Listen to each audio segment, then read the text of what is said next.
Ricky Mardiansa, 26 tahun, warga Jalan Dipo, Lorong Sulawesi, RT 16 RW 03, Kecamatan Kertapati, Palembang, kehilangan sepeda motor saat diparkir di Jalan TP Rustam Effendi, Kelurahan 17 Ilir, Kecamatan IT1, tepatnya depan toko Mayon, Senin 23 Mei, sekitar pukul 7.00 waktu Indonesia Barat.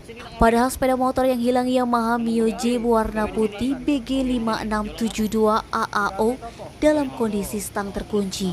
Ricky menjelaskan kejadian berawal dari pelapor memarkirkan motor di tempat kejadian perkara untuk bekerja. Saat keluar melihat motor sudah tidak ada. Atas kejadian tersebut, korban mengalami kerugian lebih kurang 10 juta dan melaporkan ke SPKT Polrestabes Palembang. Kasat Reskrim Polrestabes Palembang, Kompol Triwayudi, membenarkan adanya laporan dari korban. Denny, Subeko TV melaporkan.